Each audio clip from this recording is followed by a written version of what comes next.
Quel bon vent t'emmène, à quoi le changement mène, à quand le changement, à quand le changement.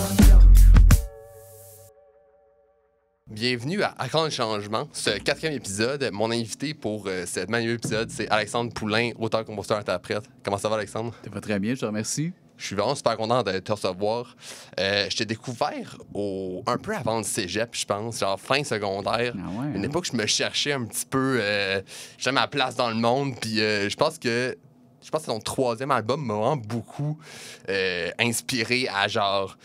Je pense vivre les chansons que je voulais vivre. Après ça, je suis parti en voyage pendant comme 2-3 ans. Puis je pense que c'était parmi les albums qui m'ont comme un peu forcé la main ou comme me donné envie puis la drive à faire ce que je voulais. Fait que en partant entrevue, ce petit message Non, pour mais toi. ça fait plaisir, mon gars, c'est donc cool. J'imagine que tu as beaucoup de messages comme ça à travers des pièces qui inspirent les gens à faire différents choix de leur vie. Ben oui, puis en même temps, je veux dire, tu sais jamais ce que ça fait aux autres, ta C'est musique. ça. Tu sais, je pense que c'est nouveau, même grâce aux réseaux sociaux, depuis peut-être 10 ans.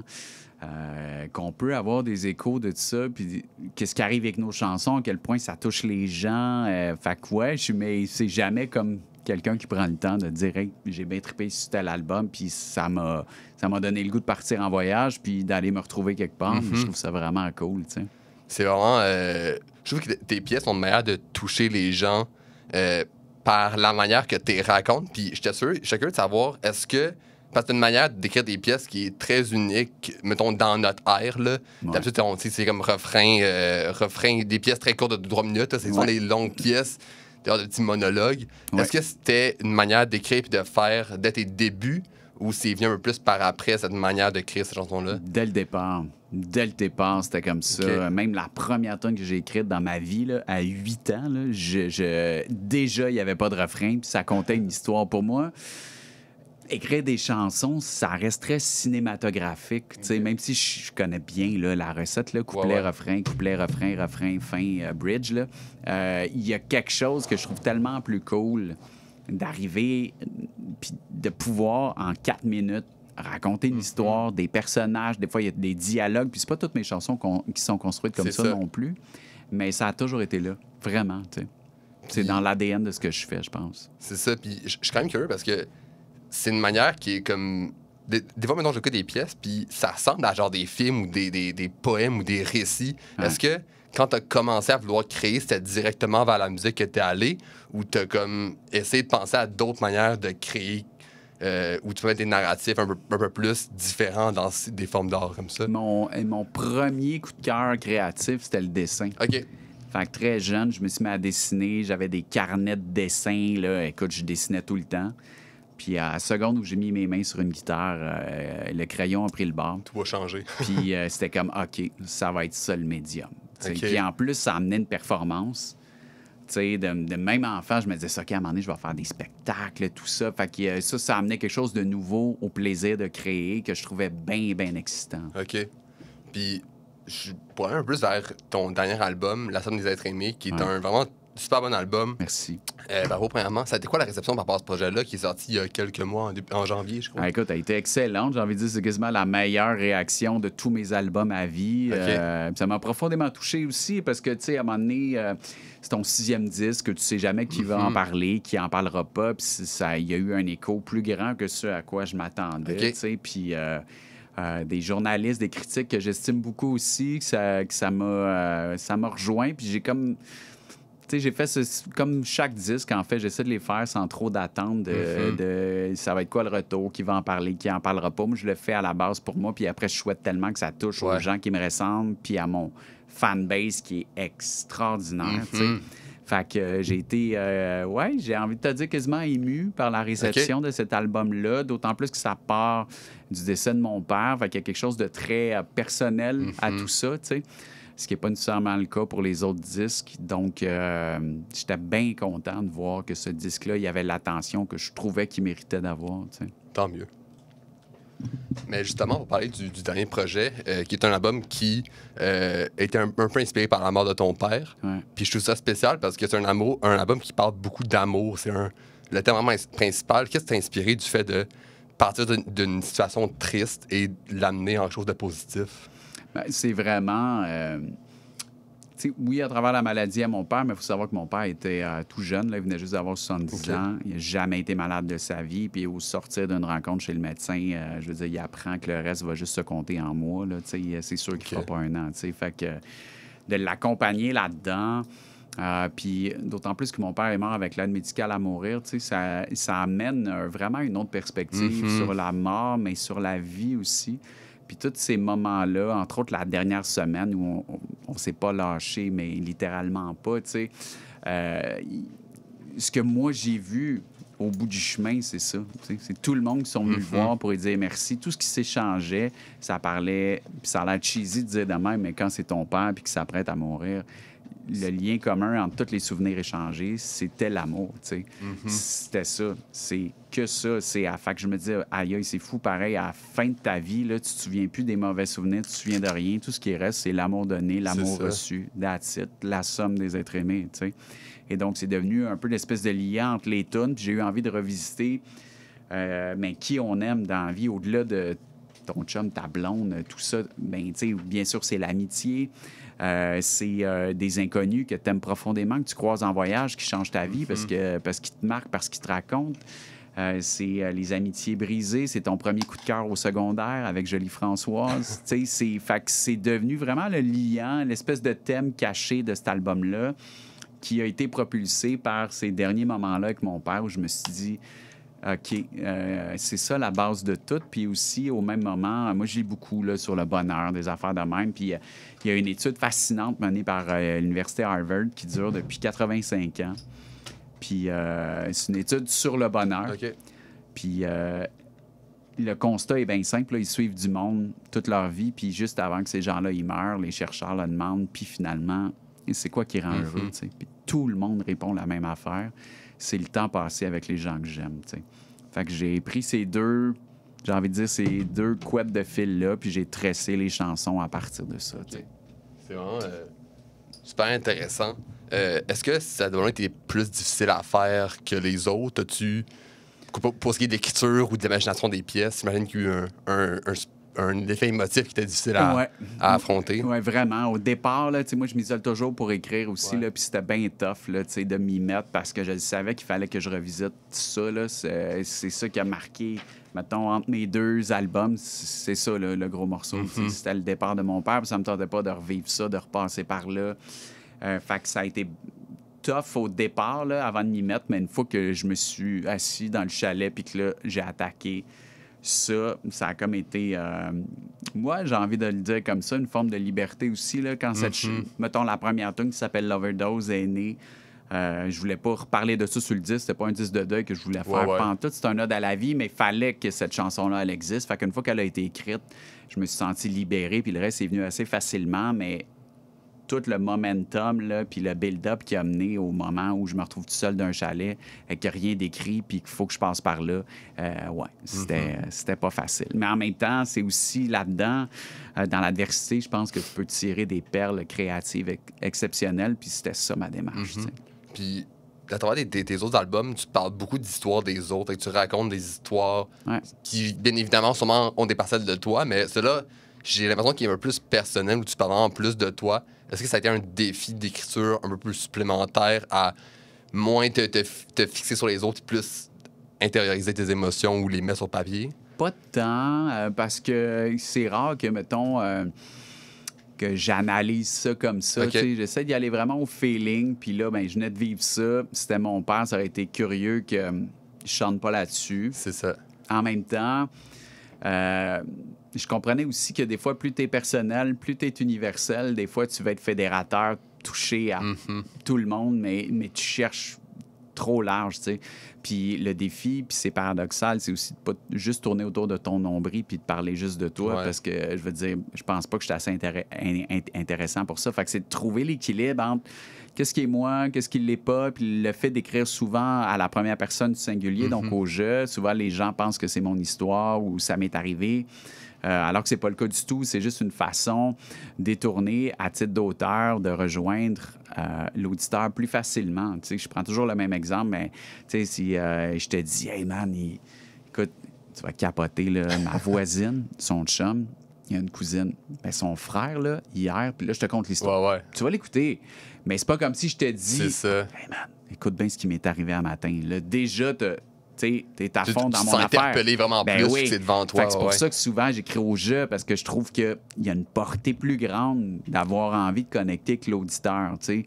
Des fois, ça confond les gens. Dire, ah, il t'est arrivé ça. Je suis comme, non, pas en tout. Là, tu sais. Mais c'est vraiment une technique Ouais. d'écriture qui est très propre au folk, en fait. Tu sais. C'est, le folk, entre autres, c'est ça. Tu sais. C'est d'écrire des histoires. C'est souvent guitare à harmonica, admettons, là, dans le cliché. Mais c'est de se mettre en scène alors que c'est pas des histoires qu'on a nécessairement vécues. Tu sais. Mais chacun, justement, ces sujets-là, parce que tu te couvres des sujets extrêmement variés. Ouais. Comment tu t'en inspires? Est-ce que c'est des bribes d'histoires de différentes personnes? Est-ce que c'est des parties de toi? Est-ce que c'est des choses que tu entends? D'où vient l'inspiration pour ces pièces-là, qui sont des histoires vraiment comme hyper touchantes? Puis comme tu dis que tout le monde peut vraiment s'associer sans que ce soit ton histoire à toi. Ouais, un peu tout ça. Il y en a que c'est vraiment mon histoire, d'autres, c'est l'histoire de quelqu'un d'autre qui m'a raconté. Des fois, c'est un livre que je lis, que je suis comme, oh, belle histoire. Puis à un moment donné, il va d'abord, puis il s'en va pas pantoute où je pensais. Puis je suis comme, mais qu'est-ce qu'il fait? C'était tellement bon. Puis là, je suis comme, hey, moi, je vais ramasser l'idée que je pensais qu'il s'en allait. Puis là, je vais faire du pouce là-dessus. Et tout, pour moi, est sujet à l'inspiration. C'est pour ça que je suis un gars qui est très curieux, qui regarde beaucoup, qui est à l'écoute. Je suis super verbomoteur, mais comme je disais dans une entrevue précédente, je suis capable de rien dire pendant 3 heures, puis d'écouter, puis de poser des questions. Fait que je pense qu'il y a tout ça qui fait en sorte qu'à un moment donné, tiens, je ramasse une affaire, je le mélange avec un autre, puis OK, là, je tiens une toune. Puis cette espèce d'empathie qui m'habite, là, je suis né avec ça. Là, ça aurait pu être problématique, là, à la limite, là, quand tu es trop empathique. Puis moi, ma façon d'extérioriser ça, c'est à travers la musique. Exactement. Mais cette empathie-là me sert énormément. Des fois, j'écris une toune, un peu comme on se disait, qui n'est pas mon histoire pantoute. Je vais finir par me faire pleurer moi-même parce que je suis comme... C'est donc bien touchant, mais c'est comme, calme-toi, man. Mais ça vient avec. C'est ça qui fait que je suis aussi intense aussi dans ma livraison. OK.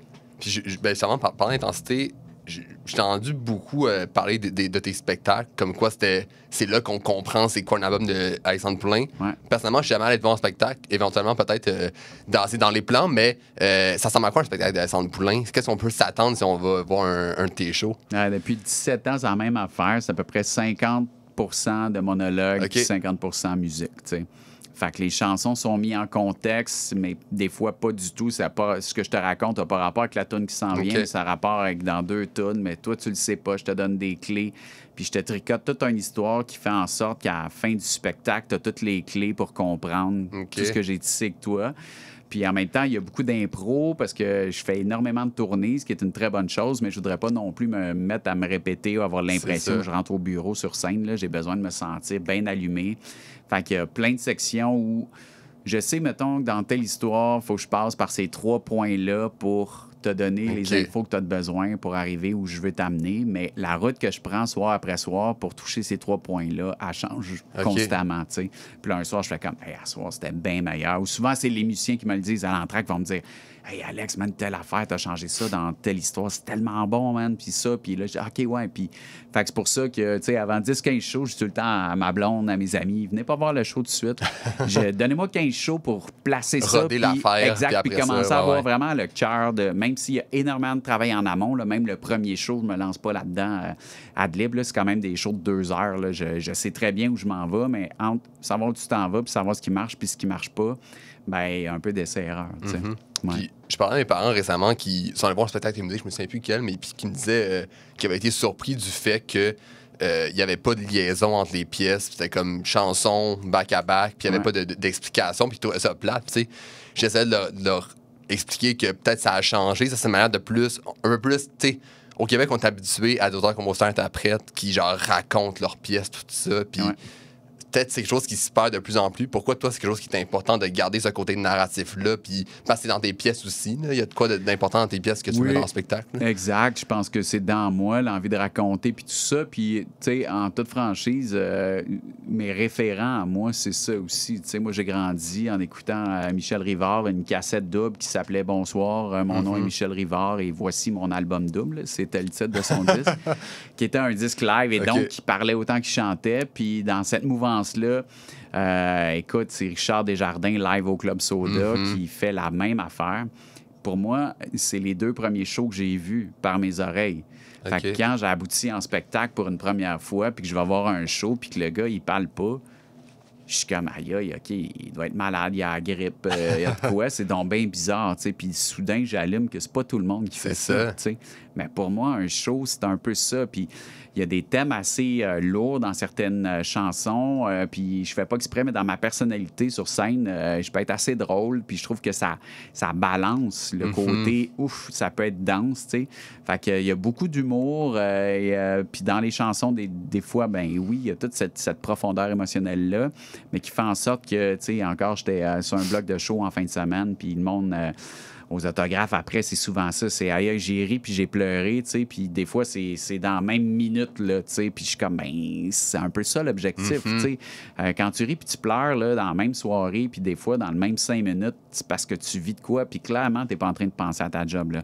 T'as voyagé, t'as existé. T'as vécu les émotions. Exact. Je t'ai amené avec moi, puis là, tu sors du show, ça fait 2h15, puis t'es juste comme, aïe, aïe, là, j'ai vécu quelque chose, tu sais. Puis c'est toujours ça, ma quête, là, tu sais. Se sentir transporté par la musique, par une œuvre. Exactement. Tu racontes souvent des histoires de la perspective des autres, puis tu essaies de montrer un peu le beau, puis le moins beau un peu de l'humanité. Ouais. Est-ce que c'est une manière un peu pour toi de militer ou de passer des messages ou de faire un petit changement à travers ta musique? Passer des messages, c'est un grand mot. Je me méfie toujours de ça. Je pense que tu peux vite être moralisateur, puis c'est mal perçu. Puis même moi, je pense pas que j'ai les connaissances, les acquis, puis le vécu pour essayer de convaincre qui que ce soit de quoi que ce soit. En même temps, c'est dans ma personnalité à moi de voir le beau, de voir la lumière. C'est quelqu'un qui me faisait remarquer récemment qui disait ça. Il dit, c'est fou, je pense que le mot que tu utilises le plus souvent sur tous tes albums en commun, c'est le mot lumière. Puis j'étais bien content parce que, un, je m'en rends pas compte, puis deux, ben je me dis, si l'art sert pas à rendre le monde un petit peu meilleur que ce qui est déjà, je ne sais pas pourquoi je ferais ça. Je pense que je ferais autre chose ou ce que je créerais, je le garderais pour moi. Fait que il y a cette quête-là de, oui, j'imagine, essayer de faire une différence, mais en sachant très bien que même si j'en fais une, elle est mineure. Là, je m'en fais pas la tête en me disant, waouh, moi, je vais sauver le monde. Ou je pense pas que j'ai un tel impact sur les gens non plus, mais ce serait de mentir que de dire que je suis pas conscient que dans certaines tunes, il y a comme, j'ai envie de te dire, caché en arrière du filin, quelque chose de plus grand que l'histoire que je te raconte. Puis si tu veux y aller puis te sentir inspiré par ça, ben tant mieux. Est-ce que des fois, parce que tu dis l'espoir puis tu es toujours quelqu'un d'optimiste, est-ce que des fois, le stade du monde, ça te met down un peu, peut-être la misère à trouver le positif pour créer, ou c'est toujours là dans ta tête de voir le beau des choses? Non, ça m'arrive de mettre un genou au sol comme tout le monde, puis je pense qu'il faut, parce que c'est quand tu as le genou au sol, là aussi, il y a de l'inspiration, tu sais, à accueillir, puis puis je pense qu'il faudrait être complètement fou pour pas, des fois, être interpellé par le sort du monde, puis se questionner, puis même avoir la chienne, des fois, tu sais, de se dire, aïe, wow, ça s'en va où, tout ça, tu sais. Puis d'un autre côté, ben j'ai pas le choix de te dire que je pense qu'on va être correct, tu sais, puis qu'on a tout ce qu'il faut pour aller plus loin, puis puis sauver le monde, puis ça va être ta génération qui va accomplir, je pense, cette grande mission-là. Puis le jour où j'y croirai plus, je vais être dans le gros trouble. Pas mal sûr de ça. Je change un petit peu de sujet. T'as quitté ta maison de disques après 3 ou 4 albums? Oui, à la fin du 4e album. Ben, en fait, dans la transition du 4e. Puis tu as décidé d'aller plus indépendant que ta propre maison de disques, Bleu Cardinal. Ça a été motivé par quoi, ce choix-là? Bien, ça a toujours été, j'ai envie de te dire, entre les branches, là, mais j'ai été presque 10 ans avec un premier label avec qui j'ai eu beaucoup de plaisir aussi. Tu sais, je pense que c'est rare, après 10 ans, d'être d'une maison de disques, de se quitter en bons termes, ce qui a été le cas. Puis je trouve ça bien pertinent parce que ça reste que c'est avec eux que j'ai appris une grande partie de ce métier-là. Après ça, je pense que le milieu et l'industrie changeaient déjà beaucoup. Puis moi, je suis bien choyé autour de moi. Tu sais, mon frère, c'est un comptable, exposant 1000 là, dans son cerveau. Ma blonde travaille en stratégie de marque. Elle fait du brand dans la vie. Tu sais, fait que j'avais l'impression que j'avais tout autour de moi pour... T'avais un entourage pour t'aider. Pour dire, OK, regarde, nous autres, on peut ramasser ça. Puis bien que je travaille pas avec ma blonde, vraiment pas tout le temps, c'est juste quand je sors un disque où je trouve qu'elle a une vision qui est fascinante. Puis là, oui, mon frère, lui, gère tout le volet, mettons, administratif de Bleu Cardinal. Puis la chance que j'avais, c'est que ma maison de disques, à l'époque, elle travaillait de cette façon-là, c'est-à-dire elle est au milieu, puis après, ben c'est de la sous-traitance pour tout. T'sais. Fait que moi, j'ai juste enlevé ma maison de disques, j'ai mis la mienne, puis j'ai continué à travailler avec exactement le même monde. Ben là. Mon booker, mon tracker radio, mon équipe de promotion, mon directeur technique, tout reste le même. Fait que j'ai juste enlevé ça au milieu pour moi produire, puis que financièrement, ça fasse plus de sens, en fait. T'sais. Puis y a-tu des défis à un peu quitter cette sécurité-là puis à partir de toi-même dans tes propres affaires? Oui, c'est sûr, parce que tu dis comme n'importe quoi, hein, c'est un saut dans le vide. C'est ça. En même temps, après 10 ans, je me disais, OK, je pense que je connais assez la game pour avoir suffisamment conscience. Puis parallèlement à ça, la game change tellement que je pense que c'est un bon move parce que le label avec lequel j'étais, c'est un label qui était là depuis longtemps, en fait. Puis je pense qu'il n'y avait peut-être pas ce qu'il fallait pour rebondir sur cette nouvelle réalité-là, puis les plateformes, puis l'Internet. Puis, tu sais, ça prend une vision, là, tu sais. Puis je suis pas sûr que j'étais nécessairement à meilleure place pour faire ce virage-là, tu sais.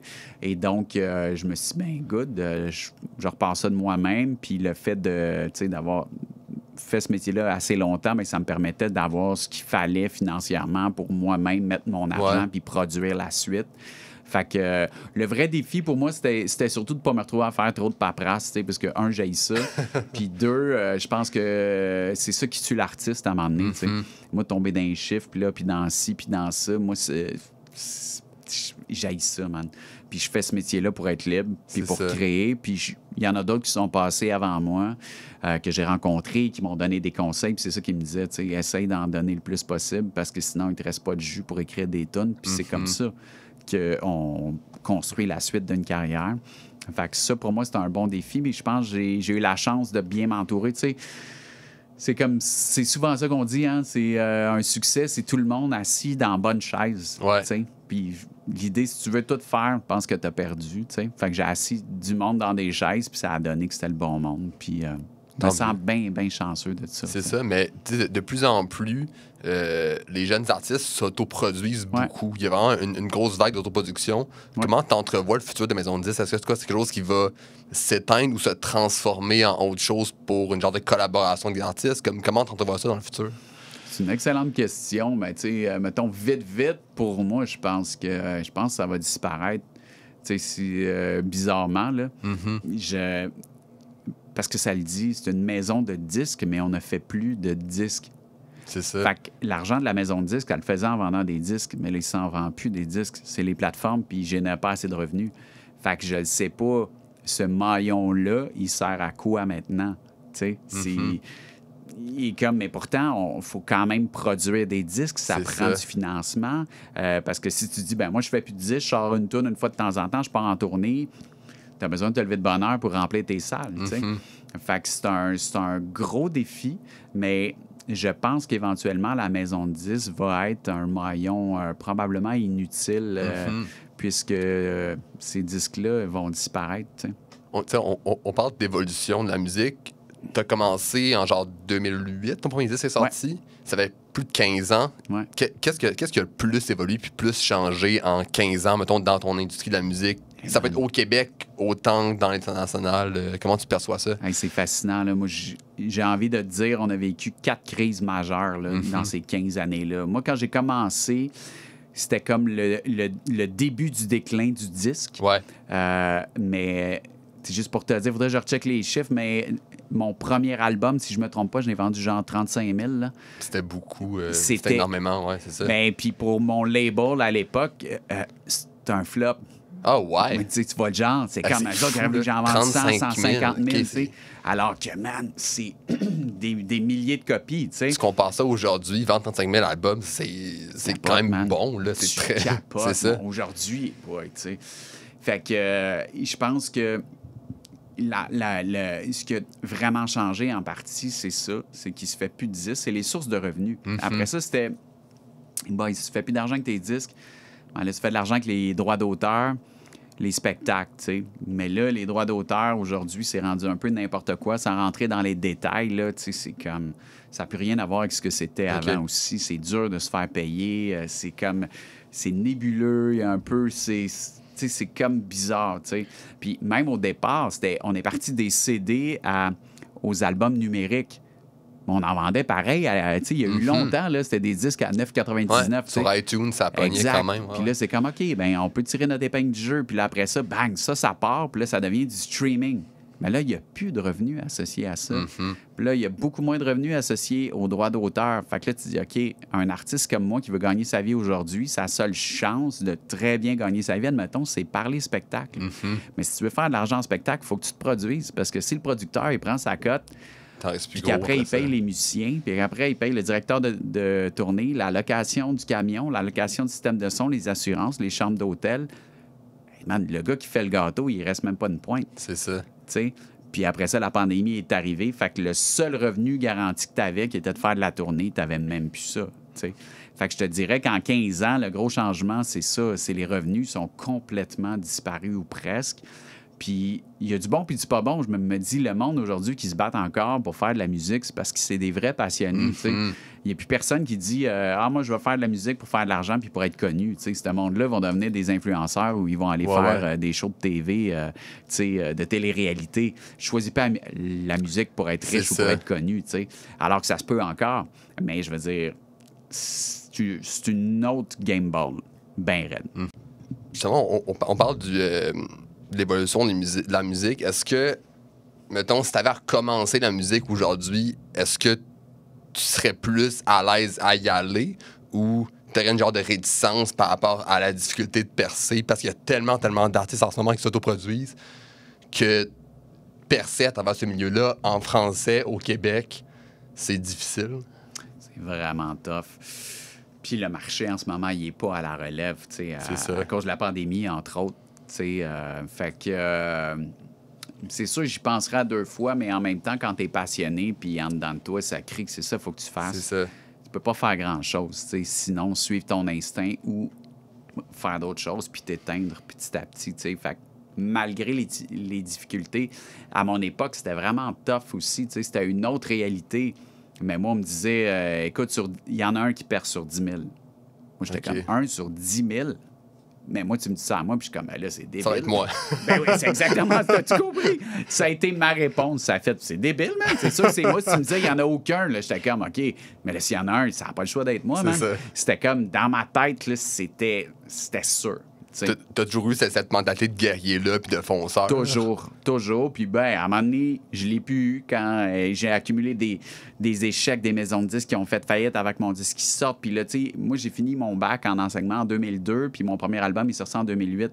Fait que ce 6 ans-là, là, ça a été à chaque mois, je pense que je sors un disque où il se passe de quoi. Là, c'est long, 6 ans, là, à te relever, à retrousser tes manches, à appeler tes amis, à leur dire « Ouais, ben finalement, mon lancement est annulé, la maison de disques a fait faillite, fait que je recommence à zéro. » Puis là, c'est comme le même tes meilleurs amis, à un moment donné, font comme « Pas sûr que ça va le faire, tu sais. » Fait que il n'y a jamais eu de moment facile pour faire de la musique, je pense. Puis dans ce moment-là où tes disques se faisaient repousser à chaque fois, c'était quoi qui gardait l'espoir de comme, OK, à un moment donné, ça va être mon tour puis ça va marcher, là? C'est une satanée bonne question. À un moment donné, je pense juste que je l'avais tellement dans la tête là, que c'était comme, moi, tant que Tu c'est y pas croyais arrivé, tellement, that's it. c'est Je ça. me posais même pas de questions. C'est tant que c'est pas arrivé, je lâche pas. OK. Tant que c'est pas arrivé, je lâche pas. C'est comme, ah ouais, tu fais faillite, c'est ça, parfait. Ben, je continue à faire de la suppléance dans les écoles secondaires, puis moi, je lâche pas, man. Je vais me trouver une autre maison de 10, puis gaga. Puis c'était devenu un genre de leitmotiv dans ma tête de, c'est là, je m'en vais.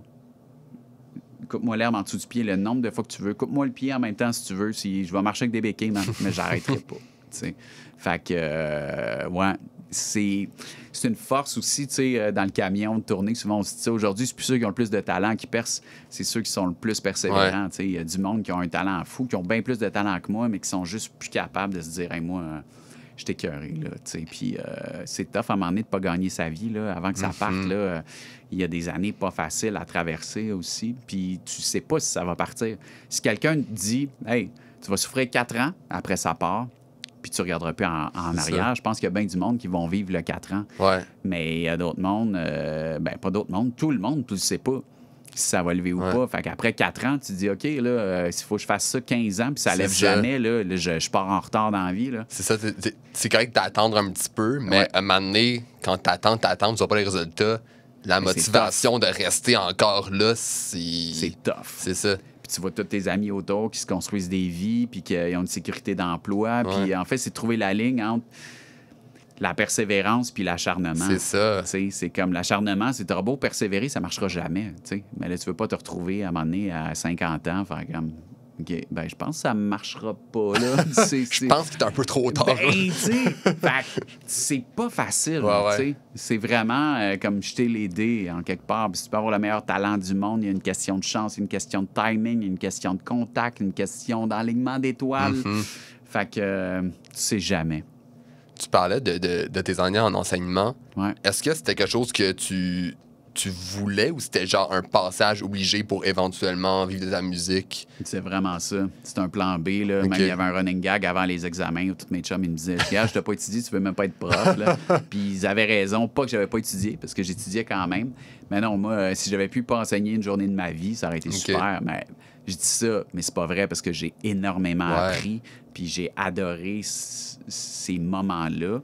Mais j'ai jamais voulu être prof, là. Moi, c'était vraiment un plan B. Puis je me suis dit, je m'assure un métier qui fait en sorte que le premier contrat de disque qu'on me présente, même si c'est de la merde, Je le prends. je suis pas obligé de le signer parce que j'ai un autre job. Ouais, c'est ça. T'sais, ok. si j'ai rien d'autre, j'ai pas le choix. Faut que je signe, je vais mourir de faim. Ouais, là. ouais. C'est comme, OK, je me fais arnaquer, mais là, il faut que ça parte quelque C'est part. ça. T'sais. Fait que je m'assurais ça, puis une chance, parce que ce 6 ans-là, je sais pas. Qu'est-ce que j'aurais fait? J'aurais-tu abandonné? Peut-être, probablement même. t'sais. OK. T'étais quel genre de prof? T'enseignais le français, c'est Ouais, ça? français de secondaire 5. Écoute, j'étais un prof qui était sans doute sur le point de perdre sa job à chaque jour parce que moi, j'enseignais pas beaucoup. Mon premier move, quand la cour partait, je fermais la porte pour être sûr qu'il n'y ait pas d'autres profs qui entendent. Puis moi, OK. j'avais passé un deal avec mes élèves, en fait. C'était qu'on va faire 15 minutes de matière par cours seulement. Le reste du temps, on jase. Je comptais des histoires de la vie. Je comptais plein d'affaires utiles, du genre... mettons, je sais pas, là, comment tu changes un pneu de secours. Mais là, je te donne cet exemple-là, mais c'est plein de trucs où j'essayais d'instaurer quelque chose dans la classe, puis c'est ça qui s'est passé. Un jour, il y a une fille rentrée, elle dit « Hey, monsieur, aujourd'hui, c'est moi qui aimerais raconter une histoire. » Je dis « Mais ouais, vas-y. » Puis là, bon, elle a raconté que sa grand-mère était morte, je sais pas trop quoi. Puis là, il s'est construit quelque chose qui faisait en sorte que le 15 minutes de matière qu'on faisait, il était à 100% concentré. Puis je leur demandais un devoir par cours qui était apprendre une règle de grammaire, mais juste une. Puis je leur disais, tant que vous faites ça, là, mettez votre 10 minutes par soir pour apprendre cette règle-là pour qu'au prochain cours, on apprenne une nouvelle. Puis le 15 minutes qu'on fait de la matière ensemble, concentrez-vous. Puis le reste du temps, donc 1 heure, parce que c'est 75 minutes, on jase, puis on fait d'autres choses. Puis mes groupes ont toujours eu les meilleures moyennes générales OK. de toute l'école. Fait que ça marchait ta technique de Ça pas marchait trop au bout. enseigner. Ben non, mais c'est parce que les autres profs, ils enseignaient le même 15 minutes que moi. C'est juste que le reste du temps, « Hey, fais pas ça! » c'est ça. Pipi, C'est caca, ça. poupou, au lieu de ça, puis c'est pour ça que j'aimais ça enseigner en scène, parce que tu responsabilises les jeunes qui ont 16-17 ans, qui se disent adultes maintenant, ben, tu veux que je te traite en adulte, je veux dire, agis comme un adulte, puis ça va être débile. Puis c'est entre eux autres, après ça, qu'ils disent, chut, chut. Hey, arrête, écoutez-le, c'est ça. as-tu envie là, de faire 1 heure de français? Là? Non. Tu sais, fait ça gérait tout seul. Après ça, est-ce que j'aurais enseigné de cette façon-là si j'avais eu envie d'être prof toute ma vie? Probablement pas. Là, c'était plus comme un peu un laboratoire humain où j'avais envie de connecter avec ces jeunes-là. J'avais envie qu'ils m'apprennent autant que je pouvais leur apprendre. Puis je me suis dit, OK, j'essaye ça. Puis je lisais beaucoup sur la pédagogie. Puis je trouvais donc ça loser, la pédagogie de genre, apprends par cœur, vomis sur ta feuille. Pour moi, ça faisait déjà pas sens. Aujourd'hui, on le sait plus que jamais, même si ça existe encore. Ouais. Fait que c'était vraiment le genre de prof que j'étais, tu sais. Est-ce que si jamais un jour, pour X raison, la musique marche plus, est-ce que tu te verrais retourner en enseignement? Qui sait, peut-être, mais pas au secondaire. Là. J'aimerais, je rebondirais probablement à l'université comme prof de création littéraire ou des trucs comme ça. Je pense que ça, je trouverais ça cool. Au secondaire, je pense pas. Je pense que le bout que j'avais à faire est fait. Puis je trouve avec le parcours que j'ai beaucoup plus à apprendre à des vrais jeunes adultes qui sont en train de créer de la littérature ou de la poésie ou whatever. Je pense que mon background puis mon vécu serait vachement plus utile là, tu sais. Mais je dis pas non, j'ai tellement aimé ça, tu sais, puis l'université, je trouve que c'est un beau lieu aussi. Ouais. Il y a plusieurs pièces qui semblent inspirées de ce moment-là, dont l'écrivain qui est vraiment ta pièce la plus connue. Ouais. Est-ce que c'est tiré d'une vraie histoire? Oui et non, c'est-à-dire que mettons, pour te faire l'histoire courte, là, oui, vraie histoire, mais inversée. C'est-à-dire, mettons, dans Antoine, je serais le monsieur des îlets et non pas l'élève. Mais c'est plus que moi, j'avais un élève qui était vraiment mon meilleur élève. Là, c'est vraiment une tuerie, là, genre moyenne générale de 93 toute l'année. Là, c'est une brute. Là. Puis, je la fais court, mais à la fin de l'année, ses notes se mettent à chuter drastiquement. Ses parents sont en plein divorce. Puis, le jour de l'examen final, ses parents sont en cours, en plein divorce. Puis, ils ne chicanent pas pour savoir lequel des deux va avoir la garde. Ils chicanent pour savoir lequel des deux l'aura pas, parce qu'aucun des deux veut le prendre. Parce qu'il y en a un, ben là, mon condo est trop petit. Là, sa mère s'est fait un nouveau chum. Lui, ça ne tente pas d'avoir l'ado. Fait que lui, là, il fait son examen ce matin-là. Puis, ses parents, ils chicanent les deux pour dire « Je le veux pas, moi ». Il n'a pas la tête à ça pantoute. Pantoute. Ouais. Il a échoué drastiquement. Là. Genre, je reconnaissais même pas sa calligraphie. Là, j'ai trafiqué sa note de façon vraiment... Je l'ai pas juste majoré. Là, j'ai comme passé de 30 à 65, là, genre. Puis ça lui a permis de passer son français. Puis 8 ans plus tard, il m'a retrouvé sur Facebook pour me dire « Bonjour, M. Poulain, je voulais juste vous dire que si j'avais échoué mon français de secondaire 5, c'est sûr que cet été-là, j'aurais lâché l'école. Puis là, je viens d'avoir ma maîtrise à l'université. Puis je voulais juste vous dire merci, je sais ce que vous avez fait. » Puis là, j'ai juste fait « Oh my God! OK. » Puis là, j'ai compris à quel point un prof peut changer le destin d'un élève en y disant une affaire, en faisant un move, un truc. Puis c'est cet après-midi-là que j'ai écrit l'écrivain, en fait. C'est fou, cette histoire-là. Ouais, c'est malade, hein? Ouais. Puis je trouve ça beau que cette chanson-là, elle ait ce rayonnement-là parce que ça part en quelque part d'une histoire bien personnelle que j'ai vécue, mais finalement, ce jeune-là m'a bien plus appris que moi, j'y ai appris. Lui, il m'a appris qu'un prof, ça peut changer le cours d'une vie, d'une existence. T'as beau le dire, tant que tu le vis pas, tu le réalises pas, tu sais. Puis c'est ce que je voulais que cette chanson-là, elle raconte, puis c'est exactement ce qui s'est passé. Puis aussi que les notes, c'est pas tout dans la vie. Là. Tu peux être tu peux travailler fort, tu peux avoir d'autres circonstances en dehors de ça, puis que ton 70% ne représente pas l'effort que tu as fait, puis le talent que tu peux avoir dans les choses. Tu as entièrement raison. Fait que moi, je suis pas un gars de notes dans la vie. Ça. Moi, j'adhère très peu à ça dans ma structure de prof ou de pédagogie.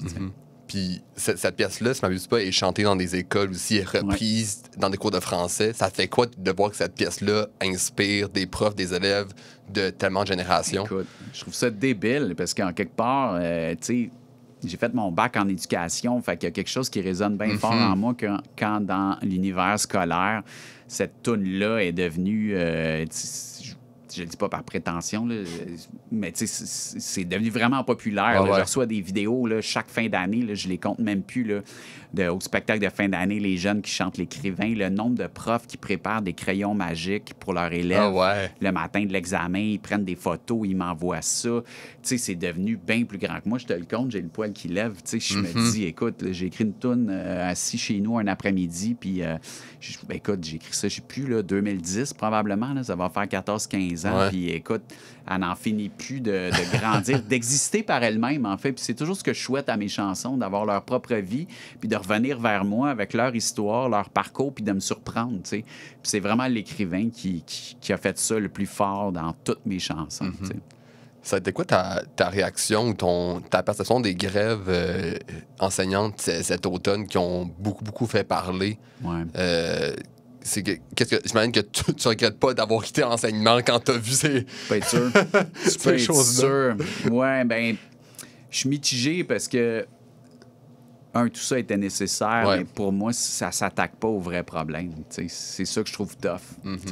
Là, on essaie de sauver...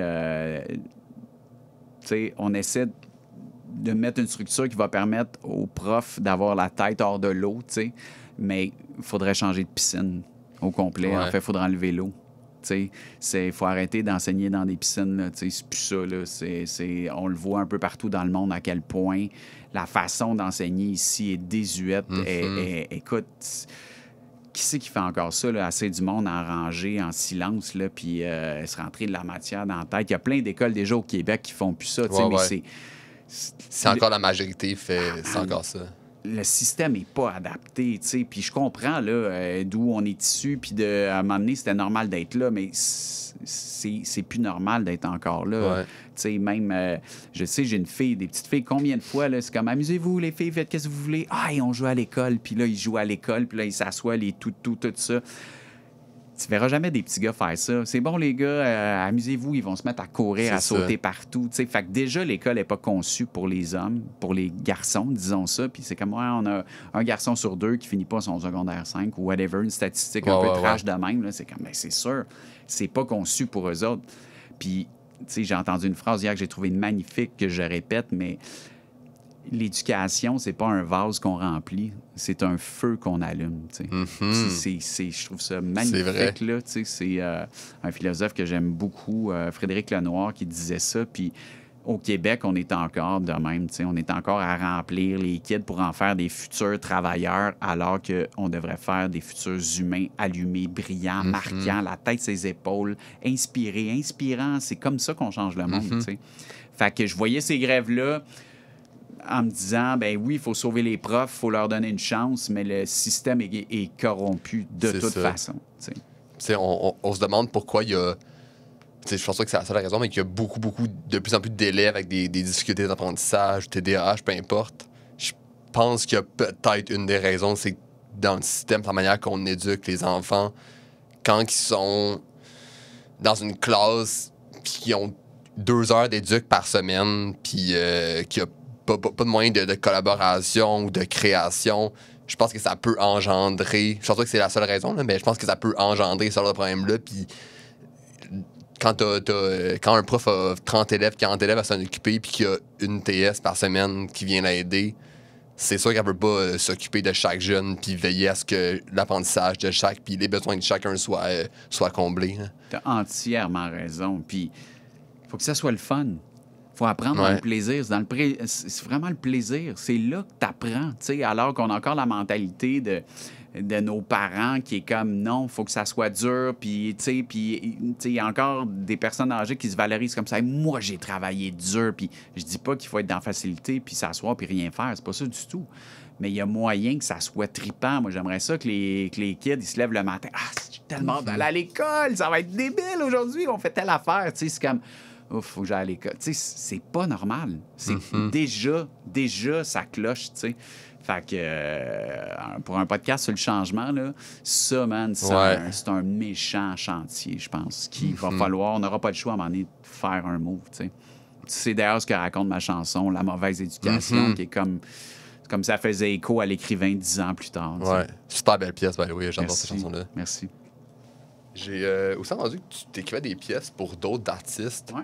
Est-ce que cet exercice-là est difficile pour toi ou c'est comme... Qu'est-ce qui fait que c'est différent écrire pour toi qu'écrire pour quelqu'un d'autre? C'est beaucoup plus dur à écrire pour moi. Ah ouais? Ouais. OK. Ouais. Dans quel sens? Comment je te dirais ça? Pourtant, c'est pas tant que je suis plus sévère avec moi, c'est plus que j'avance un peu à l'aveugle, alors que quand j'écris pour d'autres, il y a un brief. T'sais. Moi, si j'accepte d'écrire une chanson pour toi, c'est sûr qu'on va aller prendre un café ou un verre, puis qu'on va jaser. Puis pour tu que vas je te me dire, connaisse un peu plus. Exact. Tu vas me dire, mais moi, j'aimerais ça de parler de ça. Ou, tu sais, en ce moment, je tripe bien fort sur ça, pour telle raison, ou telle affaire. Ou, fait que je pars avec quelques longueurs d'avance. Quand j'écris pour moi, je pars dans le beurre, là, tu sais. Je pars, il n'y a rien. Je suis nulle part. Puis là, il faut que je construise quelque chose à partir du vide, tu sais. Alors que pour quelqu'un, puis quand quelqu'un m'approche, ben c'est parce qu'il veut du Alexandre Poulain. Souvent, c'est ça. C'est genre, ben j'aimerais ça chanter, une nouvelle tune, mais tu sais, je veux du Alexandre Poulain. Fait que je sais que j'ai pas à me réinventer, à me questionner là-dessus. Eux autres, ils veulent quelque chose qui ressemble à ce que je fais déjà. Alors que quand je crée pour moi, il y a toujours ce souci d'aller plus loin, d'aller ailleurs, de pas me répéter, alors que quand j'écris pour d'autres, c'est l'inverse. Je me répéterai pas, mais il faut qu'ils reconnaissent ce qu'ils ont aimé, le pourquoi du comment ils viennent me voir pour dire, ben moi, j'aimerais savoir une toune de toi, t'sais. Fait que non, je trouve ça génial parce que ça garde ma plume super vivante, allumée, et c'est des beaux défis littéraires et créatifs. Moi, une fois que mon disque est fini d'écrire, j'écris plus. T'sais, pour moi, je peux être 2 ans où j'écris pas de toune. OK. Où je vais prendre des notes, là, mais j'écris pas constamment. Moi, j'écris, je fais un disque, je pars en tournée 2 ans, je reviens chez nous, là, mais je veux dire, la tournée dure 2 ans, puis j'écris presque rien pendant ces 2 ans-là. OK. Pour être sûr que le prochain disque ne ressemble pas à l'autre. Puis là, après 2 ans, ça va être comme, ouf, OK, qu'est-ce que j'ai vécu, qu'est-ce que j'ai écouté comme musique, je mélange tout ça, puis je repars une run, t'sais. Mais entre-temps, tout ce que j'écris, ben, il est pour les autres, t'sais. OK. Puis, c'est intéressant dans la manière de créer. Est-ce que... C'est quoi les trucs, mettons, que tu fais pour te réinventer après 6 albums puis plus de 15 ans à faire des chansons? Surtout que tu parles souvent des autres à travers tes pièces. Ouais. Comment tu fais pour pas que ça soit redondant puis que tu parles d'un sujet que tu as déjà parlé il y a 3 tunes, genre? Faut vraiment que je me fie à mon instinct, tu sais. C'est ce que ça me... Comment je me sens quand j'écris une nouvelle tune, admettons, tu sais. Je file-tu comme bizarre de... Écoute, j'ai déjà dit ça, j'ai déjà chanté cette tune-là, j'ai juste switché des accords, c'est-tu? Me sens-tu comme transporté, puis aïe, ému, touché, puis je sens-tu que j'ai une pertinence? Pour moi, c'est vraiment ça, tu sais. Puis des fois, je peux attaquer un sujet que j'ai déjà traité, mais je vais être curieux de le revisiter sous un autre angle. 10 ans plus tard, je suis rendu où par rapport à ce que je pensais à quand j'ai écrit un bout de temps, mettons, tu sais, ou un truc du genre. Fait qu'il faut toujours qu'il y ait, pour moi, j'ai de le dire, mais c'est ça, une pertinence, puis un plaisir, puis un sentiment. C'est bien tough à nommer, tu sais, mais il y a une émotion que je le sais que je suis à la bonne place. OK. Ça n'empêchera pas que le lendemain, je vais douter, là, puis je vais faire c'est pourri, ça. Tu sais, je serai comme plus sûr, mais ce moment-là où il y a de quoi en moi qui est branché, puis que je fais comme OK, ça marche. Puis après ça, ben des fois, je peux m'imposer des contraintes, mettons, tu sais, que je vais faire. OK, ça, faut plus que je fasse cette progression d'accords-là. Je l'ai trop fait. Ou encore, moi, souvent, je fais ça là, sur un disque, je modifie un accord. T'sais. Mais sur toutes mes chansons, cet accord-là, il va être modifié de la même façon. Fait que, mettons, sur les temps sauvages, toutes mes fa, sans exception, je mets pas... Il y a 2 cordes que je touche pas, que je devrais toucher pour faire un vrai fa. Mais toutes les tunes du disque, mon fa, il est de même. OK. Juste pour ce disque-là. Sur un autre disque, c'est mon ré. Au lieu de faire un ré normal en bas, je vais aller faire un ré plus haut. Puis toutes mes rés de toutes les tunes sur ce disque-là sont là. Y a tout le monde qui remarque des fois qu'il y a des petites dissidences dans... Ben oui, il y a des musiciens qui font comme aïe, genre, puis là, d'album en album, c'est devenu quelque chose que je fais, entre autres, parce que ça sonne différent. C'est pas comme marquant, mais c'est comme aïe, il y a de quoi de...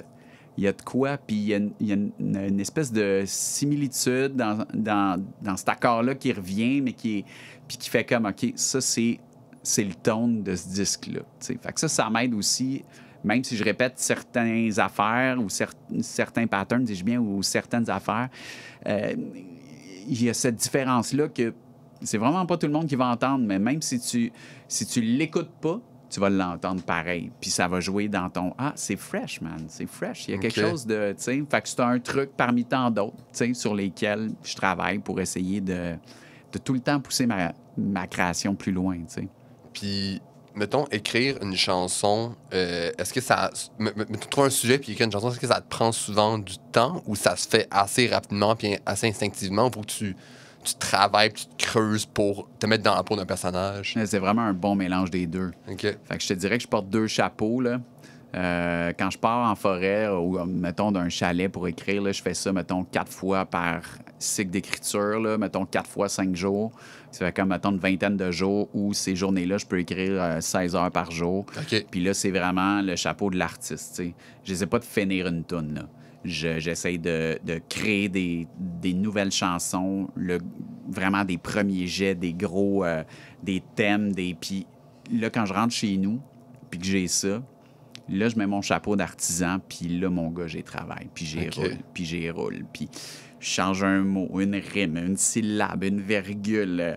J'étais en studio avant-hier, avec un artiste que je nommerai pas, parce que j'écris des chansons pour son prochain disque. Okay. Puis je sais pas si je peux le dire, fait que je vais juste pas le dire, mais ça va te donner un exemple. Il me dit, c'est fou, man, la façon dont t'écris. Il dit, on reçoit plein de tunes de plein de monde, mais je dis tout le temps, genre, j'aurais pas dit ça de même, ça. Puis là, mais il dit, toi, on dirait que tout est...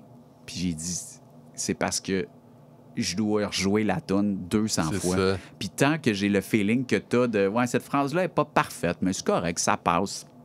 Ça passe pas. Je retravaille, puis je retravaille. Puis le défi, c'est de jamais perdre le volet instinctif, le volet du cœur qui a été le premier jet, puis qu'à travers tout le volet cartésien qui vient retravailler le texte, faut pas que tu dilues ça. Faut que tu le magnifies, tu sais. Puis il faut que de la façon, tu sais, puis écrire une chanson, c'est pas juste que ça rime puis raconter de quoi. Tu sais, tu le sais, tu fais un podcast sur le rap, tu sais. En rap, ils appellent ça le flow, mais tu sais, la cadence, la façon dont les mots tombent, ça a une importance capitale pour susciter l'intérêt, tu sais. C'est ça qui fait que quand ta phrase a fini, l'auditeur, il a encore l'écoute pour écouter le début de la prochaine puis avoir une nouvelle partie de l'histoire. Parce que c'est pas évident d'écrire un court-métrage musical de 4 minutes et demie, pas de refrain, puis que les gens se rendent à la fin, tu sais.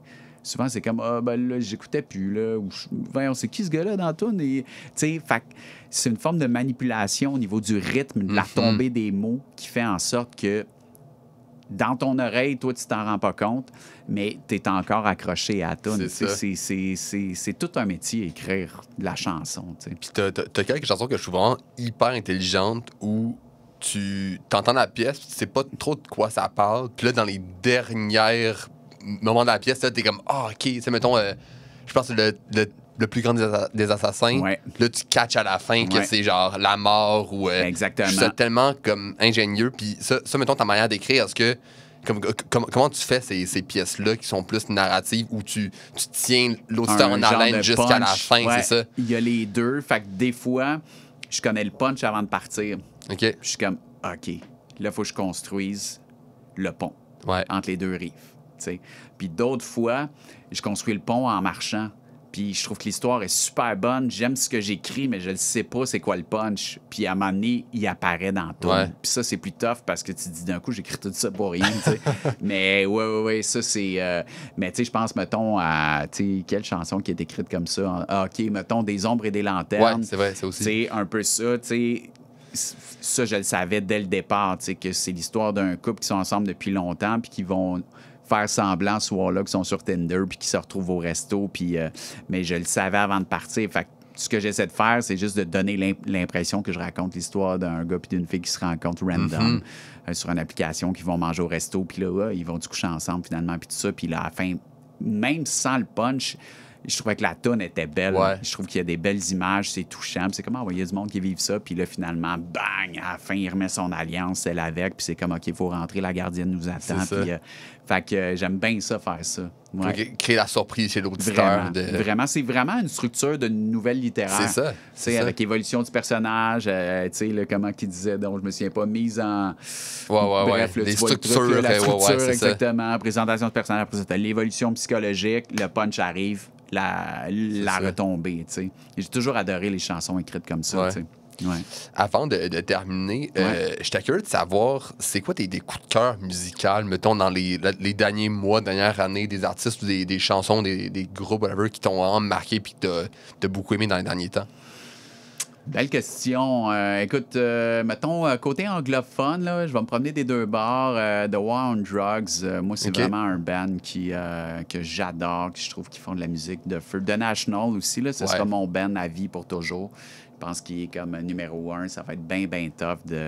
Puis sinon, toute la mouvance folk, tu sais, là, Ray LaMontagne, tu sais, Grégory Alan Isakov, des trucs moins commerciaux, mais qui... moins commerciaux, devrais-je dire. Mais qui... que j'écoute encore avec une oreille vraiment profonde. Je te dirais, francophone... un Français que j'aime beaucoup, qui s'appelle Bertrand Belin. OK, je connais pas. Qui a une plume. Tu sens là, que lui, dans la vie, il en a écouté là, du Alain Bachung, là, puis du Jacques Higelin, Arthur H., un peu cette mouvance-là. Ouais. Je trouve qu'il y a un univers très, très particulier que je trouve vraiment cool. Dans la relève, je dis relève, mais tu sais, mettons Ariane Roy, j'aime bien. Vraiment fort. Je trouve ça fort, c'est bien dit, man. La nouvelle relève, je trouve rock au Québec, il y a de quoi de vraiment le fun. Hey, man, c'est débile, là. Pendant une couple d'années, on dirait qu'il y avait un genre de remous côté rock. On dirait que c'était un peu moins intéressant, mais depuis une couple d'années, je trouve qu'il y a un renouveau dans le rock au Québec qui est vraiment, vraiment le fun. Man, qui torche, là, tu sais, puis ça se passe, man. Ouais. Puis, moi, ça, je trouve ça magnifique. J'écoutais sa nouvelle tonne un matin encore, puis je suis comme, oh là là là là là là. Je trouve ça fresh, savoureux. J'écoute bien de la vieille musique encore aussi. Dans le creux dont tu parles, que j'ai senti au même moment que toi, je me suis replié sur de la vieille musique, ce que je faisais plus depuis longtemps, tu sais. Puis j'ai eu un gros buzz là, de Nick Drake. Puis tu vois le genre un peu, là, Bob Dylan toujours, là, Springsteen et compagnie, mais des affaires un peu plus nichées, là, puis que j'avais pas assez vite à l'époque. Puis qui m'ont fait bien du bien, en fait, que j'ai trouvé bien cool de me replonger dans ces sonorités-là, 70s, qui sont un peu le terreau du folk aussi, c'est en ça. quelque part. C'est là que tu piges un peu. Ouais. Fait que je mélange tout ça, puis un peu comme on se disait, c'est parce que il n'y a plus moyen de tout écouter, il y en a tellement. C'est ça. Que t'écoutes ce qui te tombe sous la main, tu sais. T'essaies de prendre ce qui passe, puis de prendre des aspirations. Oui, puis moi, j'aime ça, approfondir un artiste. Fait que j'aime mieux, des fois, tu sais, approfondir un artiste en sachant que je vais en échapper 2-3 pendant ce temps-là, mais je me sens plus accompli dans mes oreilles aussi de faire ça que de juste essayer.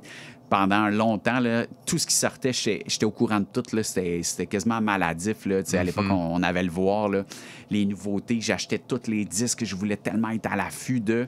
Puis à un moment donné, j'ai comme perdu ça. Puis je m'en porte pas plus mal, en fait. Ouais. Ben, un immense merci pour ton temps, Alexandre. Vraiment super belle conversation. Ton album, Laisse-nous être aimé, vraiment excellent. Je pense que ta tournée commence, c'est ça? Exactement. On a une quinzaine de shows de fête. Je vais tourner jusqu'à la fin 2025. Fait que je vais passer invariablement un peu partout. Rentrée montréalaise, 30 novembre au Club Soda, juste à côté. Parfait. Ouais. Fait que toutes les dates sont sur le site Internet pour acheter albums, vinyles, livres, tout ça. C'est sur la boutique en ligne aussi, alexandrepoulin.com ou tous les soirs de spectacle. Excellent. Ben, un immense merci d'être passé, Alexandre. Ça a été vraiment super le fun. Ciao.